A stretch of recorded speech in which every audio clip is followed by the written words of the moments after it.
ओम श्री साईराम। सत्यको प्रकाशमा देवत्व प्रकट हुन्छ। भगवान श्री सत्य साई बाबाले 21 जुन 1996मा साई कुलवन्त हल प्रशान्ति निलयमा दिनुभएको दिव्य सम्भाषणको पहिलो भाग।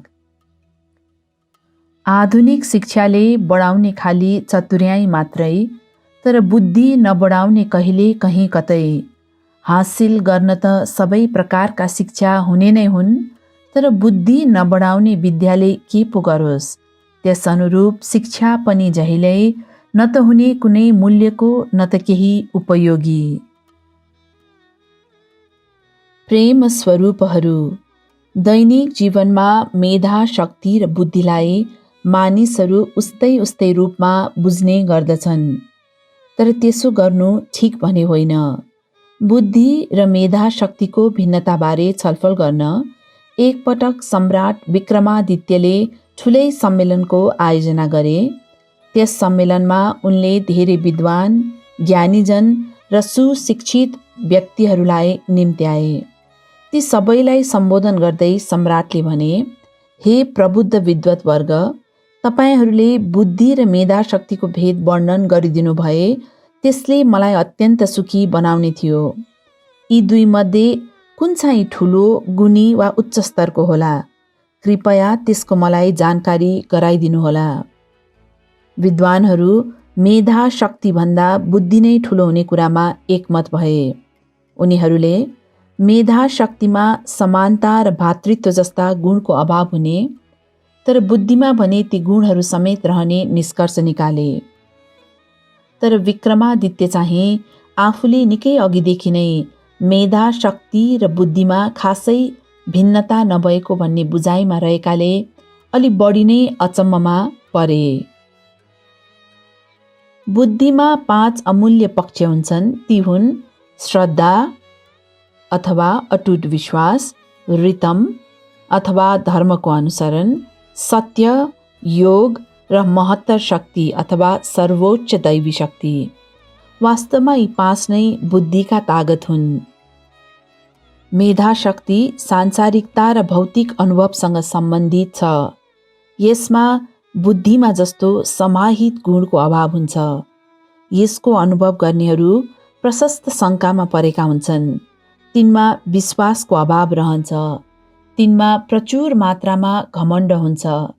घमण्डले आत्मसिद्धान्तलाई ढाक्छ। फलस्वरूप बुद्धिको शक्ति ह्रासोन्मुख हुन जान्छ। केवल अनुभूतिको ज्ञान मात्रै साँचो सिकाइको लक्षण होइन, तर विडम्बना भनौँ, आजको युगमा यस्तैलाई ठुला र आदरणीय ठान्ने गरिन्छ।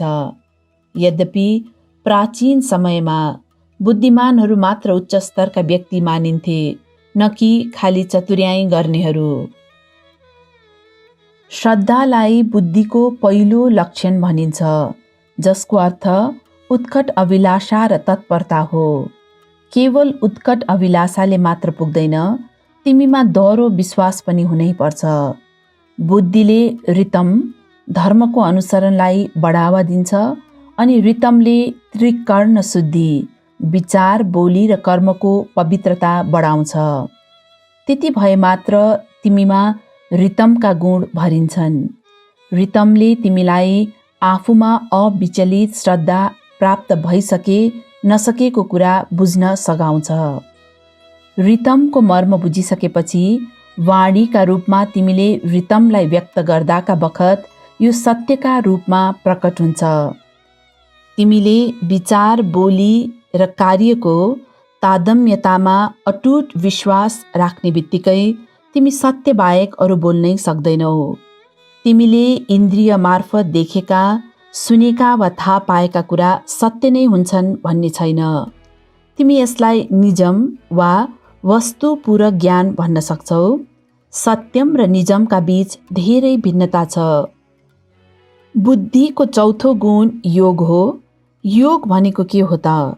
संसारमा थरीथरीका योग प्रचलनमा छन्, तर पतञ्जलि योग सूत्रका अनुसार योग चित्तवृत्ति निरोधा अथवा मनको उन्मादलाई नियन्त्रण गर्ने मुख्य माध्यम हो। सुनाइ, बोलाइ, सोचाइ, हेराइ र इच्छामा नियन्त्रण राख्नु योगको ध्येय हो। वास्तवमा सबै इन्द्रिय तथा आन्तरिक प्रवृत्ति माथिको विजय नै योग हो। विद्यार्थीहरूको लागि पहिलो पाठ इन्द्रिय निग्रह हो। आवश्यक भए मात्र बोल, धेरै नबोल, साँचो बोल, असत्यको पुष्टिका लागि तर्क वितर्क गर्न नहौसियो। तिमीलाई थाहा नभएका विषयमा वादविवाद गर्नु भनेको अज्ञानता सिवाय केही होइन। यस्ता असङ्गत वादविवादले घृणा उब्जाउँछ, पटक्कै एकता बढाउँदैन। व्यर्थको तर्कले शत्रुता बढाउँछ। त्यसैले विद्यार्थीले इन्द्रिय नियन्त्रणलाई मुख्य ठान्नुपर्छ, किनभने यो उमेर पवित्र अनि दिव्य समेत हुन्छ। यही उमेरमा तिमीहरूले आफ्नो उज्जवल भविष्यको राजकीय मार्ग निर्माण गर्न सक्दछौ। आधुनिक युवा नै देशको भविष्यका मुक्तिदाता हुन्। त्यसकारण पनि विद्यार्थीले हासिल गर्नुपर्ने पहिलो पाठ इन्द्रिय निग्रह हो। श्रद्धा, रितम, सत्य र योगको साझा रूप महत्तर शक्ति हो। यो सर्वोच्च दैवी शक्ति नै वास्तवमा देव हो। यो दैवी ऊर्जा भरिने बित्तिकै तिमीमा त्रिकरण शुद्धि, विचार, वाणी र कार्यमा एकता हासिल हुन्छ। देवत्वमा मात्र तिमी सत्यको चमक भेटौला। त्यसैले भनिएकै छ, सत्य नै ईश्वर हो। यति मात्र नभई श्रद्धा पनि ईश्वरकै अर्को रूप हो। त्यसैले गीता उद्घोष गर्छ, श्रद्धावान लभते ज्ञानम, अथवा अटुट श्रद्धा हुनेलाई ज्ञान प्राप्त हुन्छ। तर त्यो ज्ञान के हो? त्यो पनि ईश्वरकै रूप हो। सत्यम ज्ञानम अनन्तम ब्रह्म, अथवा सत्य र ज्ञान स्वरूप ब्रह्म सर्वव्यापक छ। त्यसैले सत्य ईश्वर हो, रितम ईश्वर हो, श्रद्धा ईश्वर हो, योग ईश्वर हो अनि महत्त शक्ति पनि ईश्वर हो। यी 5 बुद्धिका विशेषता भएकाले भागवत गीताले उद्घोष गरेको छ, आत्मा इन्द्रियदेखि पर छ र यसलाई केवल ज्ञानद्वारा मात्र बुझ्न सकिन्छ। बुद्धि इन्द्रियभन्दा पर छ, त्यसलाई मेधा शक्तिसँग दाज्नु उपयुक्त होइन। बुद्धि र मेधा शक्तिका बीचको भिन्नता विद्यार्थीहरूले बुझ्नुपर्छ। तीक्ष्णताले तिमीलाई परीक्षामा धेरै अङ्क हासिल गर्न सघाउला, बहसमा अब्बल बनाउला र वाक्पटुताका साथ धारा प्रवाह भाषण गर्न सक्ने सामर्थ्य देला। तर यी सबै प्रवृत्ति मार्ग अर्थात् सांसारिक ज्ञानका सूचक मात्र हुन्। बुद्धिले चाहिँ तिमीलाई निवृत्ति मार्ग अथवा आध्यात्मिकतातर्फ डोर्याउँछ। आत्म सिद्धान्तसँग बुद्धि कति घनिष्ठ छ भन्ने तिमीले जान्नुपर्छ। शरीरभन्दा इन्द्रिय पर छन्, मन इन्द्रियभन्दा पनि माथि छ। तसर्थ बुद्धि आत्माको निकट छ र यो आत्माद्वारा नै आलोकित बन्छ। त्यसैले बुद्धिलाई आत्माको प्रतिबिम्ब मान्न सकिन्छ। तर मेधा शक्तिसँग तुलना गर्नु ठिक होइन। मेधा शक्ति इन्द्रियसँग आबद्ध हुन्छ। बुद्धि जस्तो इन्द्रियभन्दा पर रहने तत्त्व यो होइन। मेधा शक्तिबाट जीविका चलाउने सहयोगी भूमिका मात्र प्राप्त हुन्छ। आत्मासँगको तिम्रो एकात्मतालाई बुझ्न यसले सघाउ पुर्याउँदैन। असल सोच बुद्धिबाट प्रस्फुटित हुन्छ। धनी मानिले स्वागत कक्ष, भान्सा, खाना खाने हल, शौच वा स्नान गर्ने ठाउँ र शयन कक्षहरू भएको महल बनाउँछन्। यी विभिन्न कक्षहरू छुट्याउन भित्ताहरू बनाइएका हुन्छन्। यदि ती पर्खाल नहुँदा हुन् त पुरै भवन एउटै हल बन्ने थियो। ठिक त्यही रीतले मानिसहरूले सृजना गरेको पर्खालले मात्र ती एक आपसमा छुट्टिएका हुन्। नत्र भने सबैजनामा उस्तै रहेको आत्माको एकात्मताको आनन्दलाई सबैले बुझ्न र अनुभव गर्न सक्ने थिए। घरका विभिन्न सदस्यहरूले घरमुलीलाई विभिन्न नामले सम्बोधन गर्छन्। छोराले बुबा, पत्नीले प्रिय पति, नातिले मेरा प्यारा हजुरबुबा, ज्वाइँहरूले आदरणीय ससुरा आदि आदि। परिवारका सबै सदस्यसँग उनको बेग्ला बेग्लै नाता भए पनि व्यक्ति त एकै हुन् नि। यी सम्पूर्ण सांसारिक नाता शरीरसँग मात्र सम्बन्धित छ, आत्मासँग होइन। तिमीले आत्माको एकत्व भावमा विश्वास बढाउने बित्तिकै यी सबै भिन्नता मेटिन्छन्। शारीरिक आसक्ति मेटाउन कुनै विशेष आध्यात्मिक साधना आवश्यक पर्दैन। शरीर भन्नु ऋणात्मक र जीवन सिद्धान्त घनात्मक भएकाले नै शरीरलाई क्रियाशील बनाउने हो। यसको कार्य सम्पादन प्रक्रिया घडीले काम गरे जस्तै हो। घडीको दमलाई घुमाउन थालियो भने सुईहरू घुम्न थाल्छन् र घडी चल्न थाल्छ। दम नदिकन सुईहरू चल्दैनन् र घडी बन्द हुन्छ। सुईहरू नचले समयको पत्तो पाउनै सकिन्न। त्यसै रीतले शरीर रूपी घडीमा पनि जीवन सिद्धान्त नै दम रूपी साँचो हो। त्यसैले नै हात, गोडा, नाक आदि अङ्गलाई चलायमान बनाइदिन्छ।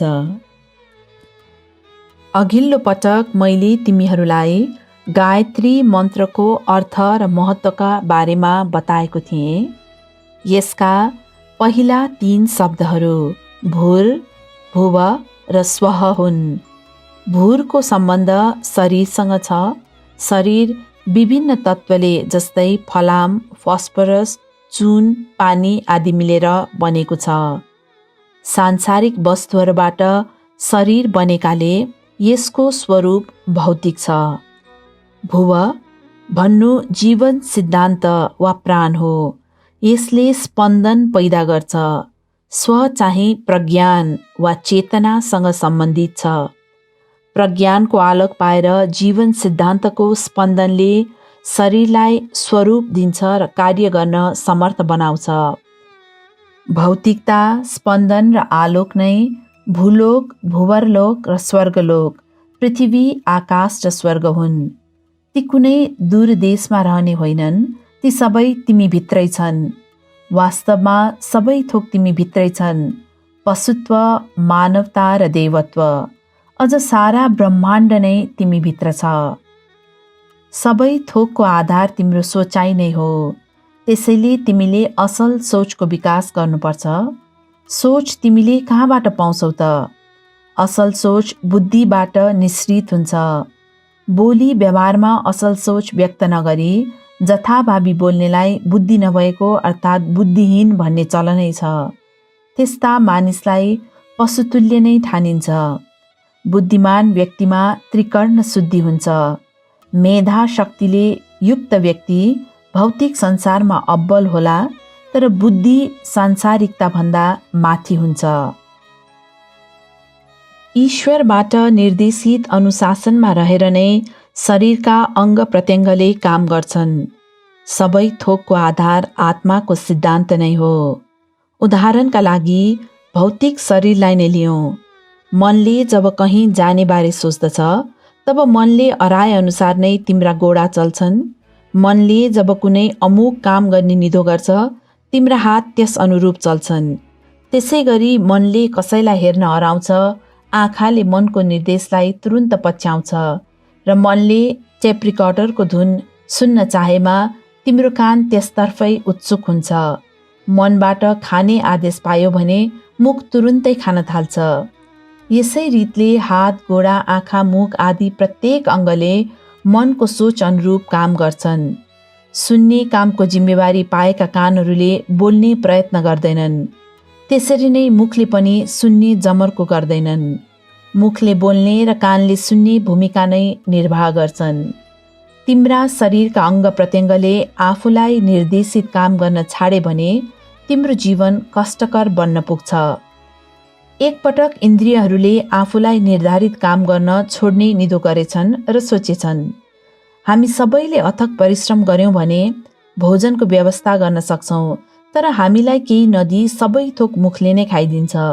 दुःख गर्ने हामी, रमाउने चाहिँ मुख। गहना गुरिया एउटाको, लगाएर मक्ख पर्ने चाहिँ अर्को।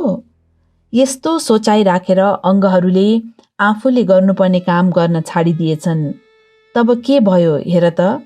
पुरै शरीर कमजोर भयो। शरीरका अङ्ग प्रत्यङ्गलाई राम्ररी काम गर्न ईश्वरले हराउनु भएको हो। शरीरका अङ्ग प्रत्यङ्गले आफ्नो जिम्मेवारी अनुसार काम गर्छन्, तर मनले उसलाई लगाएको काम पटक्कै गर्दैन। मनले एकातिर यसो नगर है यो खराब हो भन्छ, तर त्यही मनले अर्कातिर तिमीलाई त्यही काम गर्न उक्साउँछ। मन आफैले खराब ठहराएको काम तिमीबाट गराउन मिल्थ्यो त? त्यसैले मनलाई बौला बाँदर सरह भनेको हो। शरीर पानीको फोका सरह हो, यो कतिखेर फुट्ने हो कसैले भन्न सक्दैन। त्यसैले शरीरका पछि नलाग, मनका पछि पनि नलाग। आफ्नै चेतनालाई पछ्याऊ, आत्माको सिद्धान्तलाई पछ्याऊ। तब मात्र तिमीले असलै असलको अनुभूति गर्नेछौ। आफ्नो जिम्मेवारीको काम नगरेकै कारणले र गलत मार्ग छानेकाले मानिसले आज व्यग्रताको परिस्थितिमा जुझ्नु परेको छ। व्यक्ति आज आफू मात्र व्यग्र बनेको छैन, उसले संसारलाई नै अशान्त बनाइदिएको छ। प्रत्येकले आफ्नो कार्य निपुणताका साथ गर्नुपर्छ, त्यसैले कर्म नै पूजा हो भनिएको हो। प्रत्येक कार्य ईश्वरको सेवा सम्झेर पूर्ण गर्नुपर्छ। तर आज मानिसले यो सिद्धान्तको पालना गरेको छैन, बरु यसको उल्टो ऊ बोल्छ एउटा, गर्छ अर्थकै। मनुष्येकम वचस्येकम कर्मण्येकम महात्मनम। सोचे अनुसार बोल्ने र बोले अनुसार गर्ने व्यक्ति नै महात्मा हो। बुद्धिका 5 गुण मध्ये सर्वोच्च दैवी शक्ति नै मुख्य हो। मानिसले यस्तो शक्ति हासिल गर्न सक्छ त? सोचाइ, बोली र कर्मको सामञ्जस्य कायम गरेर नै उसले यो शक्ति प्राप्त गर्न सक्छ। आजको मानिस दुष्ट बन्नुको रहस्य उसको सोचाइ, बोलाइ र गराइमा मेल नहुनु नै हो। मन, वाणी र कार्य फरक फरक गर्ने व्यक्ति नै दुष्ट हो। जय साईराम।